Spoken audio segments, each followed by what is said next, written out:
Hola, muy buenas noches. Mi nombre es Mariano Garbarino y les doy la bienvenida al podcast número 3 del Agujero Negro. Como todos ustedes saben, estamos lunes, miércoles y viernes a las 22 horas de Argentina para hablar temas concernientes a las ciencias espaciales. Estamos en Facebook y en YouTube. Ustedes allí pueden dejarnos sus comentarios que serán tenidos en cuenta. Hoy vamos a tener un tema muy interesante, como es el plasma y el confinamiento magnético. ¿Qué es el plasma? ¿Qué es el confinamiento magnético? ¿Y para qué se tiene pensado utilizar?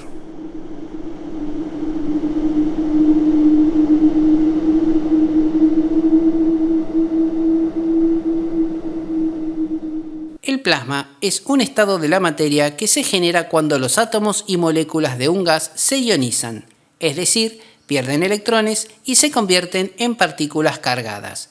Esto puede ocurrir de varias formas. Cuando el gas se calienta a temperaturas muy altas, lo que provoca que sus átomos y moléculas colisionen con tanta fuerza que liberan electrones, o aplicando electricidad o magnetización. El plasma puede ser natural o artificial. El plasma natural se encuentra en el Sol, en las estrellas, en los rayos cósmicos y en la electricidad estática. Y el plasma artificial se utiliza en televisores, tubos fluorescentes, luces de neón, soldaduras, propulsión de cohetes, reactores de fusión, bolas de plasma, entre otros.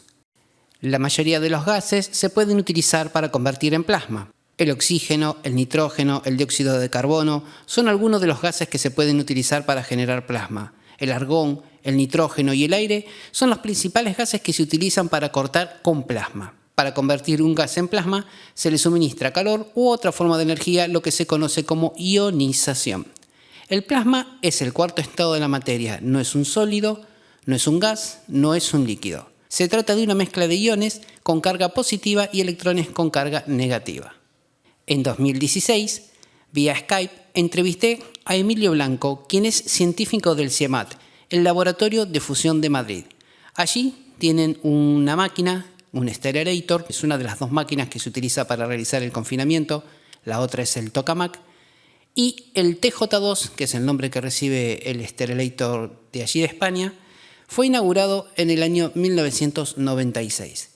Los invito a escuchar esta entrevista y luego analizaremos algunas cosas que hablamos en ella.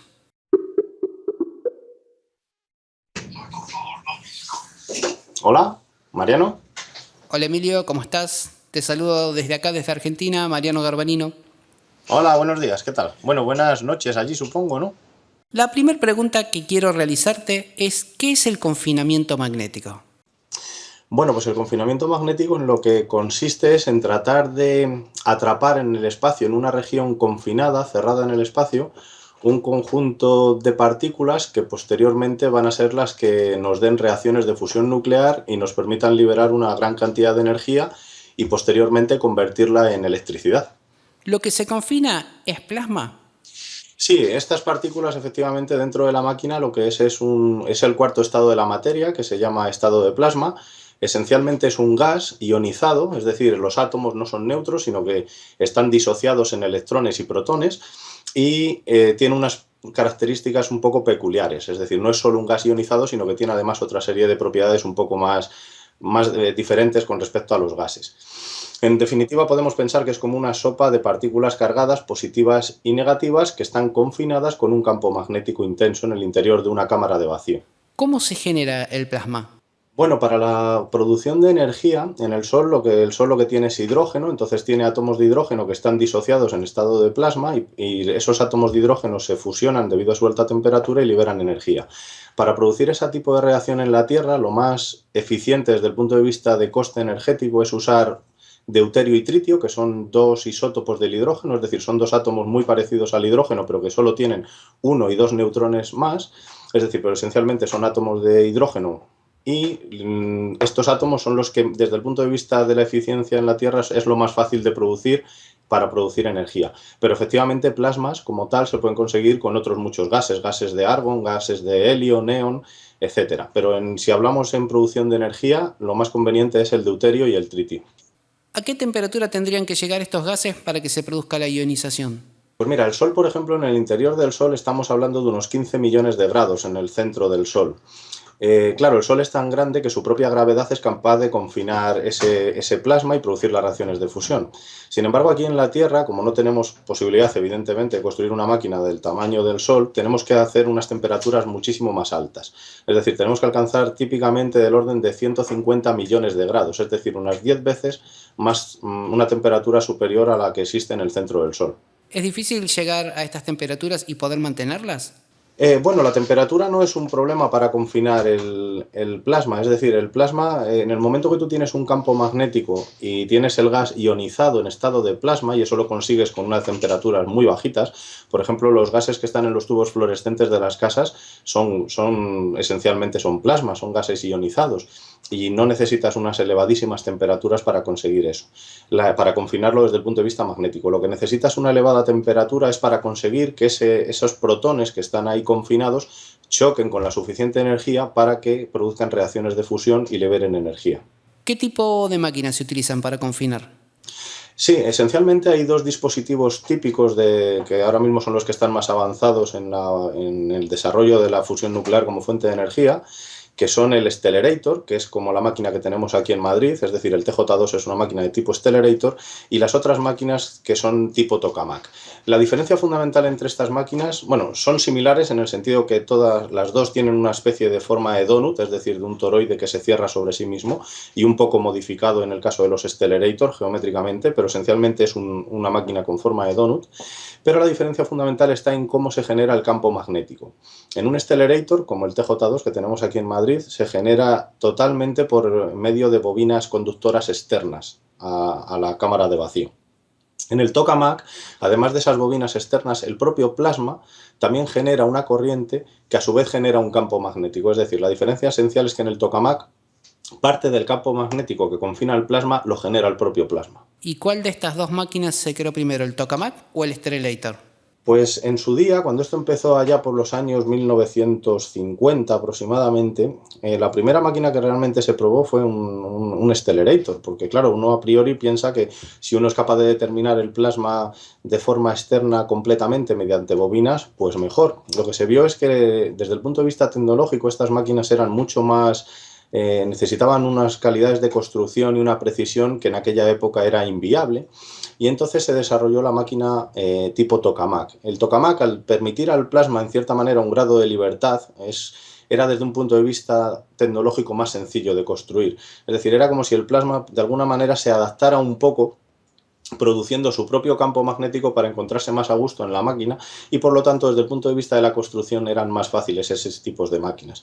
Pero a fecha de hoy, con el desarrollo de la tecnología, prácticamente no, a fecha de hoy los Stellarator son máquinas que se pueden fabricar, se pueden diseñar, se pueden construir con ciertas dificultades, pero ya hay muchas máquinas muy avanzadas, y lo cierto es que están avanzando muy rápido, aunque todavía a fecha de hoy siguen por delante los tokamak. Esperamos que en un futuro no muy lejano el Stellarator llegue a alcanzar los mismos parámetros que actualmente los tokamak. El asunto es que desde el punto de vista de la seguridad y desde el punto de vista del medio ambiente, porque claro, a la hora de hablar costes hay que tener mucho en cuenta muchos aspectos. Por ejemplo, uno de los problemas de las centrales nucleares actuales es la gestión de residuos nucleares. Son residuos que son radioactivos y permanecen activos durante muchos miles de años, con lo cual es un problema y un riesgo para el medio ambiente. Y por supuesto con otro tipo de riesgos asociados a las centrales nucleares convencionales de fisión, como bueno, por desgracia los casos de Chernóbil y Fukushima, ¿no?, más recientemente. Entonces, desde el punto de vista de la gestión de residuos, la fusión nuclear es mucho más eficiente económicamente porque no generamos residuos radiactivos de larga duración, todos los materiales tras 100 años son perfectamente reutilizables y no existe un riesgo de explosión. Entonces, ese es un coste que abarata en cierta manera las medidas de seguridad, y esto es válido tanto para tokamak como para Stellarator. Luego, desde el punto de vista de combustible, también hay que decir que es muy abundante, porque estamos usando esencialmente hidrógeno, que es muy abundante en la Tierra, deuterio, que existe en el agua del mar en cantidades ingentes para miles, cientos de miles de años con los consumos actuales que tenemos.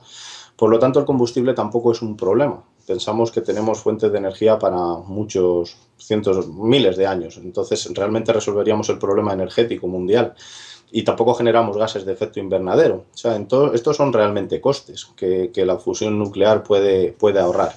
Luego, en cuanto a la fabricación de en sí mismo un reactor, pues claro, evidentemente a fecha de hoy son costes caros. Por ejemplo, el proyecto ITER, que actualmente es el tokamak más grande que se está construyendo en Francia, en Cadarache, cerquita de Marsella, pues tiene un presupuesto aproximadamente de unos 15.000 millones de euros. Es decir, estamos hablando de unas inversiones grandes, pero si lo comparamos, por ejemplo, con la producción, con el gasto energético mundial en petróleo, lo que cuesta ITER es lo que gasta la población mundial en petróleo en aproximadamente, creo recordar que era 1 o 2 horas. O sea que realmente son costes perfectamente asumibles. ¿En qué año se construyó el TJ2 de ahí del CIEMAT?